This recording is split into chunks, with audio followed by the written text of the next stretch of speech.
Hey guys, thanks for tuning in to the Toy Amigos YouTube channel. This is Cheney180. Today we're going to be taking a look at the Marvel Legends Maverick from the Strong Guy Build-A-Figure wave.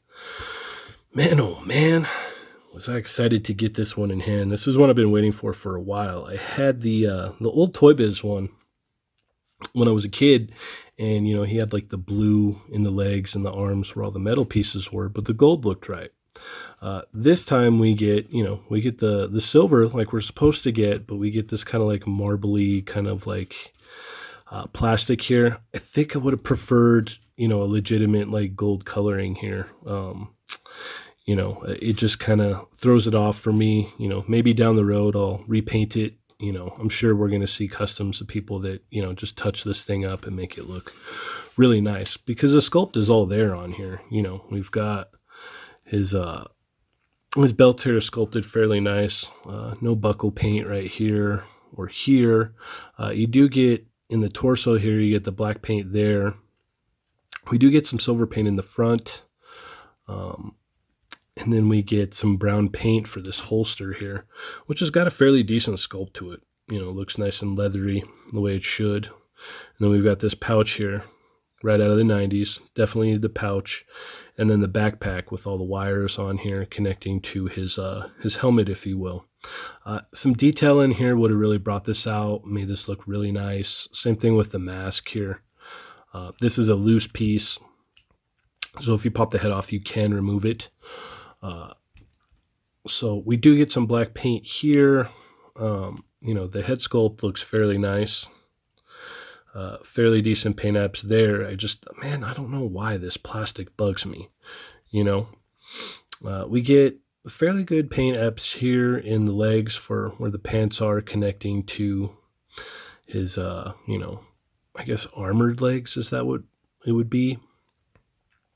But, yeah. So other than that just leaves us with, articulation. So the head's going to be on a ball peg, and you can't really like remove it and do anything because it's going to be connected to this backpack. But this gas mask does come off here, or I guess breathing apparatus, if you will.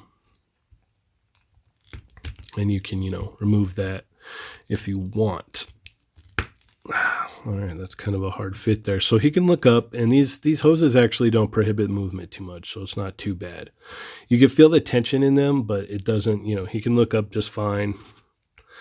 If you maneuver this little mask here, he can look down, so that's good.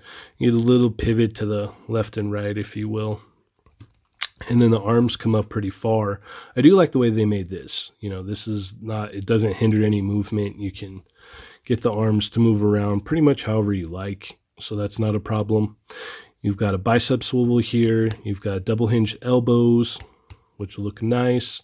And then you've got the up and down hinge here for the hands, as you can see. And that's on both of them. This one doesn't go back and forth. It goes up and down as well. And my other gripe with this thing is that they went with this upper torso joint rather than ab crunch in here with a waist swivel. So all of your movement is just going to be here. And man, he does not really get much ab crunch at all. I think you might even get more back, but you've got all these straps connected here, which really prohibits movement. It really fights it. As you can see, when I push back, it kind of pushes forward there. So that's too bad. Maybe I can go in here and, do like with the female figures and Dremel out a little area so I can get him to lean forward a little bit more, because that would be cool. So the legs go out about this far. They go forward that far. Back, you're not going to really get too much back there. You get a thigh swivel, double hinge knee. You get a swivel at the calf/shin, hinge at the ankle, and an ankle pivot. So, man, like I said, I've got my gripes about this figure, but my sheer bias and nostalgia kind of overrides it. I'm just happy to have a Maverick figure finally within, almost perfect colors, I guess, if you will. So next up here, we're going to go ahead and do some comparisons with scale and whatnot. Here we have Maverick next to Sabretooth, Wolverine and Omega Red. As you can see, he's shorter than Sabretooth and Omega Red, but taller than Wolverine, so as he should be. Which this is going to be a lot of fun here. I can't wait to try and get some cool shots going with these guys. So we'll swap out Sabretooth for Psylocke. I'm just kind of trying to stick to the, the characters from that, I think it was X-Men 4. I can't remember the exact number, but when he did show up and they talked about the old Team X story there with Omega Red and whatnot when Omega Red showed up. So yeah, man, these are going to be cool I can't wait to do some pictures with these. These are going to be awesome to mess with. And then here is a Bucky Cap body here. So he is taller than a Bucky Cap body, like your standard Bucky Cap body.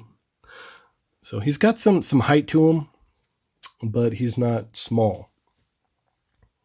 So that's not too bad. Overall, I would have to say I really, I like this figure. I've got some gripes, like I said, with the torso here. And this, I just wish this would have been painted. That's really my only thing is the gold there and that upper torso joint. I just wish that could have been done a little bit better. But overall, I'm happy with the figure. I just love X-Men characters, so I guess my personal bias is going to override it.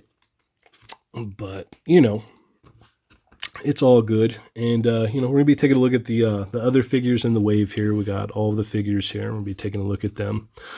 Thank you so much for checking out the review. Please click like. If you feel free to subscribe, check out our podcast, They're Not Dolls. We have quickie mini episodes every Monday, Tuesday, and Wednesday. And then we also have our They're Not Dolls 2-hour-long podcast on Thursday nights. So thanks for checking this out, guys. Have a good one. I'll see you later.